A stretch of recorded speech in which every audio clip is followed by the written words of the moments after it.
Picture yourself in a high-stakes poker game. You're holding absolute garbage, a 2 in a 7 offsuit, the worst possible hand. But across from you sits someone with pocket aces, the best starting hand in the game. They know it, you know they know it. And here's where it gets interesting. You go all in, not because you're reckless, not because you're stupid, but because you understand something fundamental about power that most people spend their entire lives refusing to accept. Reality doesn't matter nearly as much as what people believe is real.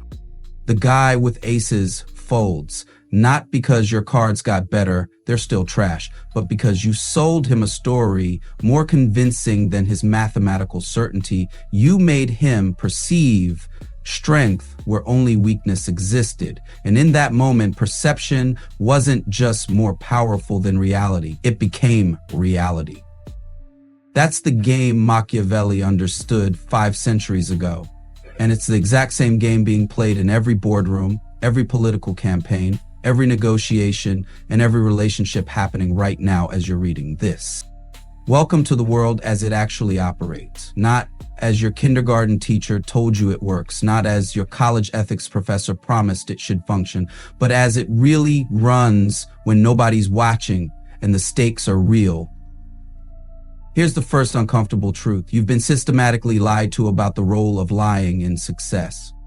They told you honesty is always the best policy, that truth prevails, that liars eventually get caught and honest people ultimately win. They fed you these comforting fairy tales while simultaneously building every successful institution on strategic deception. The corporation that told you were a family while planning layoffs, the politician who promised change while taking money from the very interests blocking that change, the friend who said I'm happy for you while seething with jealousy, the dating profile claiming I love hiking from someone whose idea of nature is walking to their car. Deception isn't the exception in human interaction, it's the foundation. And the people who refuse to accept this don't achieve some moral high ground, they just get played repeatedly by everyone who understands the actual rules of the game. Niccolo Machiavelli figured this out in 16th century Italy while watching city-states collapse around him. Florence, his beloved home, had fallen. The republic he served was destroyed. And from that wreckage, he wrote The Prince, a book so brutally honest about how power works that his name literally became synonymous with evil. Machiavellian entered the language as an insult, because nothing offends polite society more than someone exposing the actual mechanics behind their carefully maintained illusions.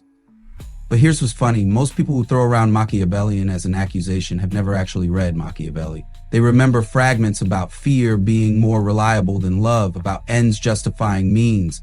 They treat him like he invented evil when really he just documented its effectiveness.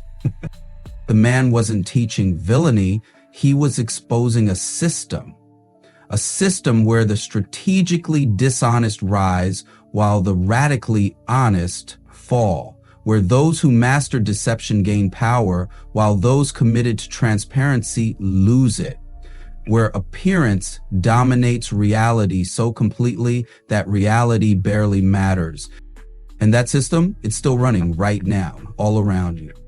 Let me tell you about Marcus, a guy I knew who climbed the corporate ladder faster than anyone I'd ever seen. Not because he was the smartest, not because he worked the hardest, but because he understood something his competitors didn't.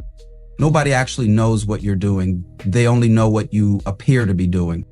Marcus would send emails at 2 a.m., but he'd schedule them in advance before leaving at 5 p.m. He'd mention reviewing the quarterly reports over the weekend, reports he'd actually skimmed Friday afternoon. He'd talk about the all-nighter we pulled on the Henderson account, which was actually just him and 2 others staying until 7 p.m. Was Marcus lying? Technically, yeah. Was he succeeding? Absolutely, because he grasped Machiavelli's core insight. Everyone sees what you appear to be, few experience what you really are. Think about that for a second. Really think about it. How many leaders have you directly interacted with? How many politicians have you actually sat down with? How many CEOs have you personally evaluated over extended time? How many influencers do you really know beyond their curated performances? Almost none, maybe zero. Everything you know about these people comes from carefully constructed appearances specifically designed to shape your perception. You're not evaluating reality. You're consuming a performance. And the best performers win, regardless of the substance behind the performance. This is what Machiavelli called the perception-reality gap, and it's where power actually operates.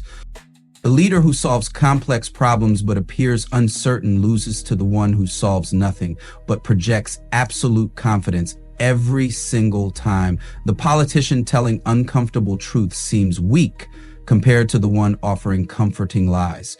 The executive acknowledging nuance appears indecisive next to the one making simplistic assertions. Why? Are people stupid? No, they're human. And humans evolved to make quick judgments based on limited information because stopping to verify everything would get you eaten by something with sharper teeth. We're hardwired to trust confidence as a proxy for competence, even when that confidence is completely disconnected from actual ability.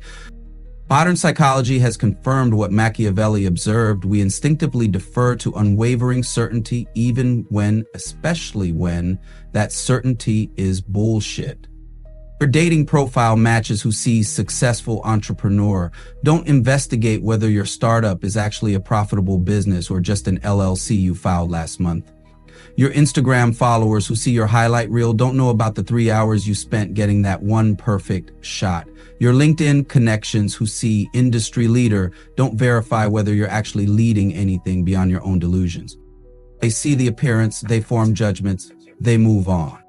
And in our current information environment, this dynamic has gone nuclear. Complex positions can't be explained in tweets. Nuanced thinking appears weak against bombastic certainty.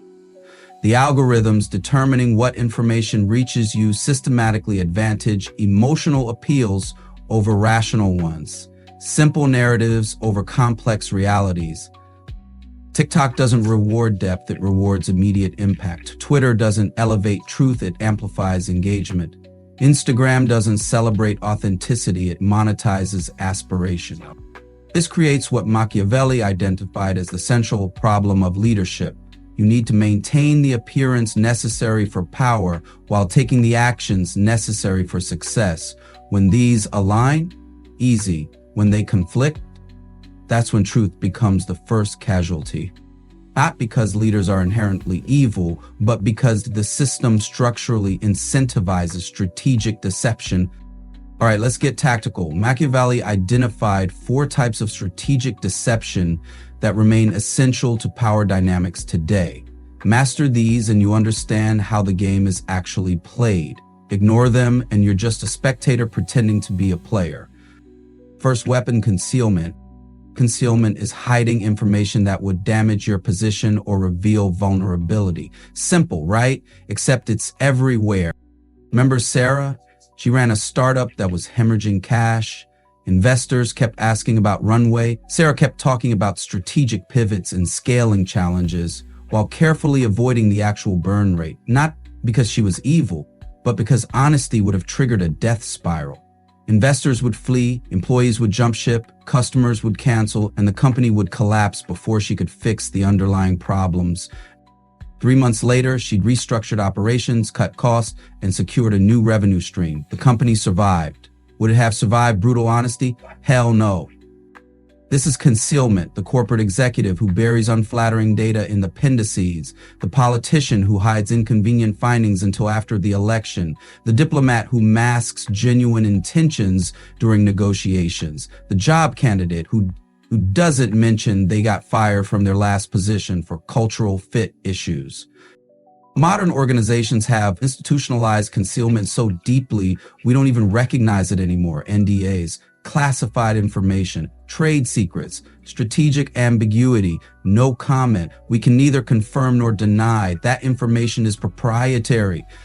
Markets punish companies that provide too much transparency about internal problems.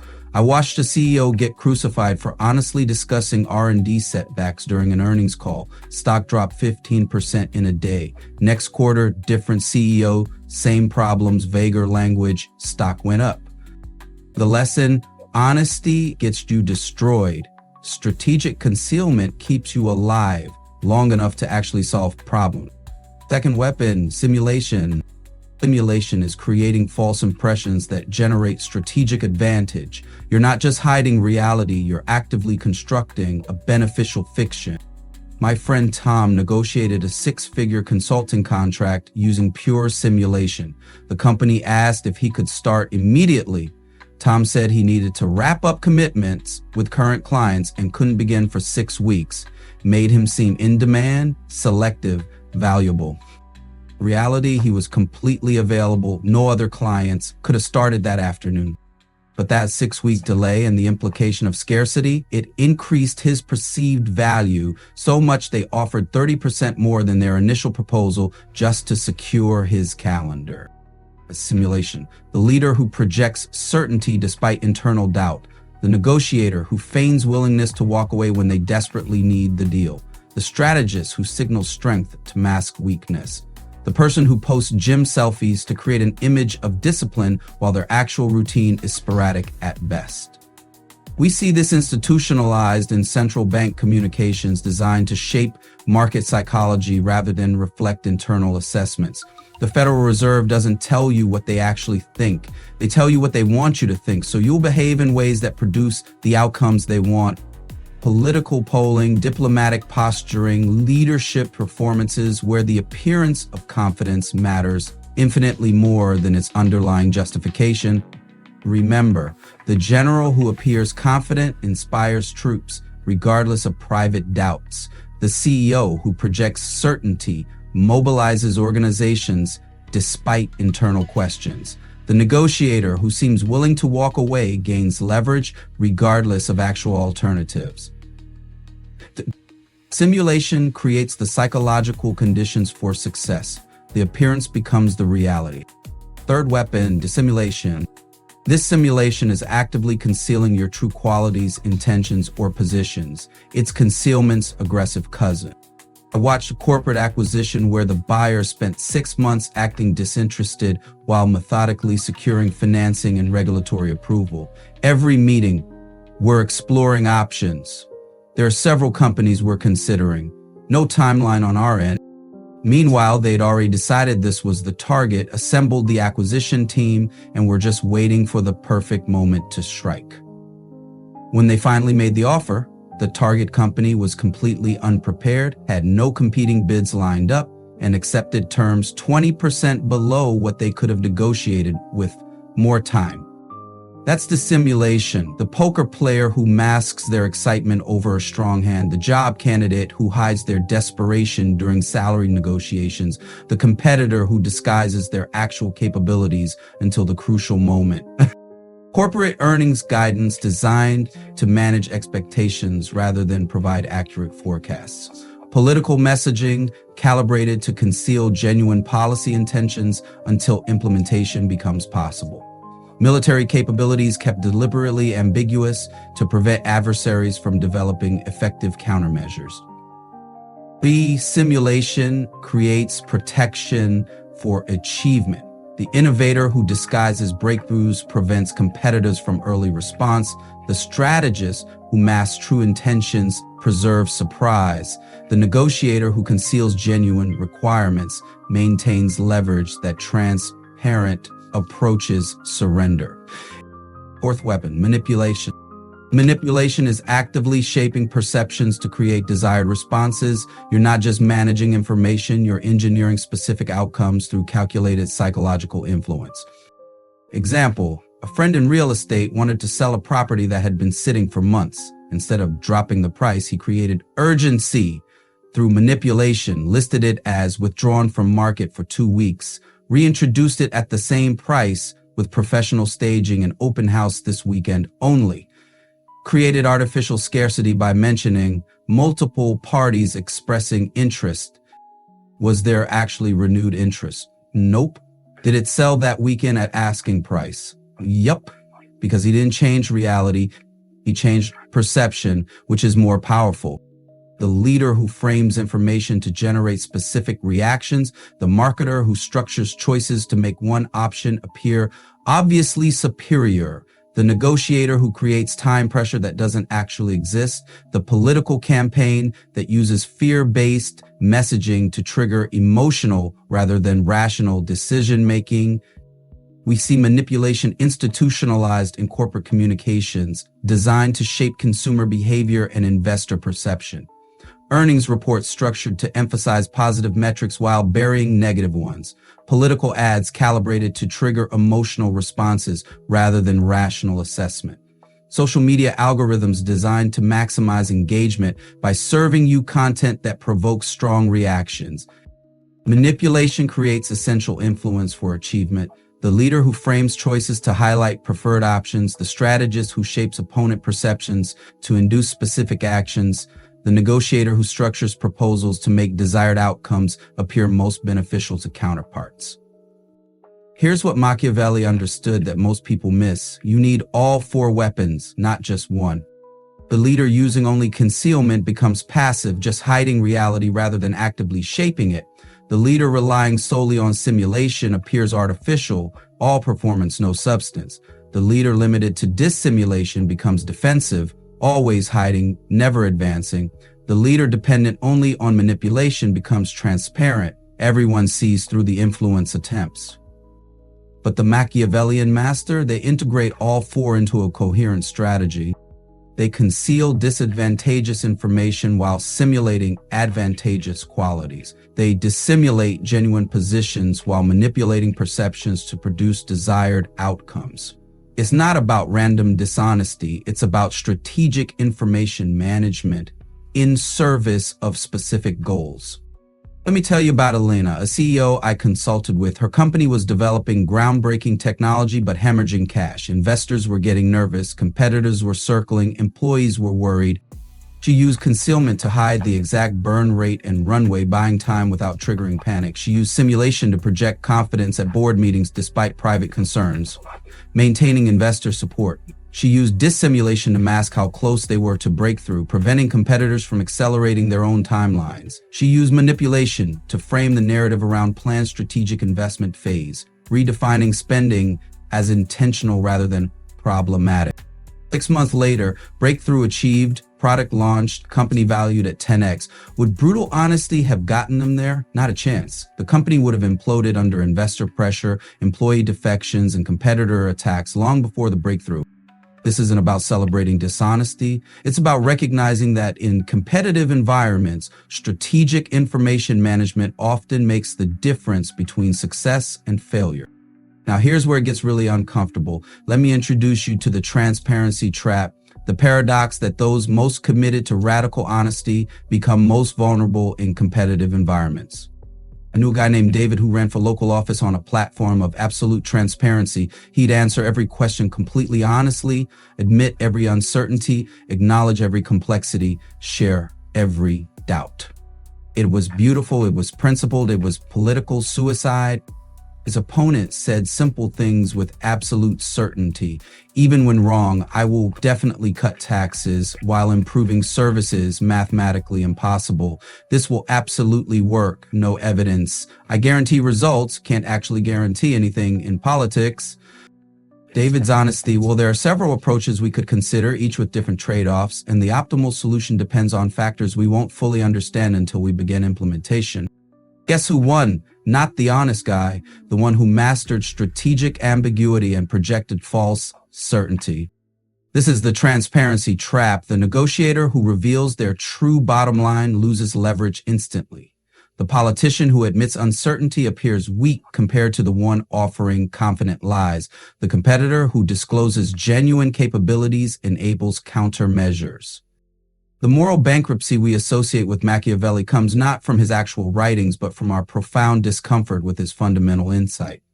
Power systems don't naturally reward the most openly virtuous. They advantage those who master the strategic management of information, perception, and appearance. This creates what Machiavelli called the Machiavellian moment, when leaders must choose between transparency that damages effectiveness and deception that compromises stated values. We see these moments everywhere: the company deciding whether to disclose problems that would tank stock price, the politician choosing between acknowledging complexity and maintaining public support, the negotiator deciding between revealing genuine positions and preserving tactical advantage. And here's the brutal part: the market punishes honesty. The company that discloses problems loses to those concealing them. The politician admitting uncertainty loses elections to those projecting false confidence. The negotiator revealing true positions loses advantage to those practicing strategic ambiguity. Game theory calls this the honesty penalty: environments where complete transparency becomes systematically disadvantageous compared to strategic information management. Without perfect enforcement, systems naturally evolve towards states where strategic deception provides competitive advantages over radical honesty. It's not a moral failing, it's structural selection. The honest get filtered out, the strategically deceptive survive and thrive. Now let me bring this into the present, because our era has created what political theorists call the new Machiavellian moment, an environment where everything Machiavelli observed has been amplified to an almost absurd degree. Digital technologies have exponentially increased both the scale and sophistication of perception management. Deepfakes, astroturfing, bot networks, algorithmic manipulation. We're living in an era where you literally cannot trust that the video you're watching is real, the grassroots movement you're supporting is genuine, or the trending topic you're seeing is organic. Algorithm-driven information environments systematically advantage emotional manipulation over rational persuasion. TikTok's algorithm doesn't ask, "Is this true?" It asks, "Will this trigger engagement?" Twitter doesn't elevate accuracy, it amplifies outrage. Instagram doesn't reward authenticity, it monetizes aspiration. The global competition has intensified pressure to maintain strategic appearances regardless of underlying realities. Companies must project growth even when contracting. Nations must signal strength even when vulnerable. Leaders must appear certain even when confused. Democratic systems increasingly reward those mastering information management rather than substantive problem solving. The candidate with the best memes wins, not the one with the best policies. The leader who controls the narrative succeeds, not the one who implements effective solutions. Remember Trump's 2016 campaign? Love him or hate him, that was Machiavellianism in its purest modern form. He understood that perception dominates reality so completely that you can literally contradict yourself from one sense to the next, and it doesn't matter as long as you control the emotional frame and maintain absolute certainty. Mexico will pay for the wall. Did Mexico pay? No. Did it matter? Not to his base, because the perception of strength and the emotional satisfaction of the promise mattered more than the reality of its implementation. That's Machiavelli's insight playing out in real time, high definition, global scale. And it's not just politics. Every industry, every sector, every domain of human competition is experiencing the same dynamics.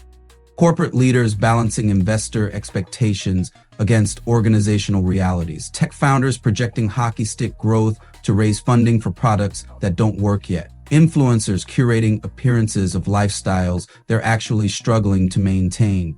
Dating profiles creating elaborate fictions of who people wish they were rather than who they actually are. We're all playing Machiavelli's game now, whether we admit it or not. Here's where most people get stuck. They treat this as a moral question: is deception right or wrong? That's the wrong question. It's like asking whether gravity is right or wrong. Gravity doesn't care about your moral framework. It operates according to physical laws, regardless of your opinion. Strategic deception operates according to competitive laws. In environments with limited resources and imperfect information, deception provides advantages. It isn't good or bad, it just is.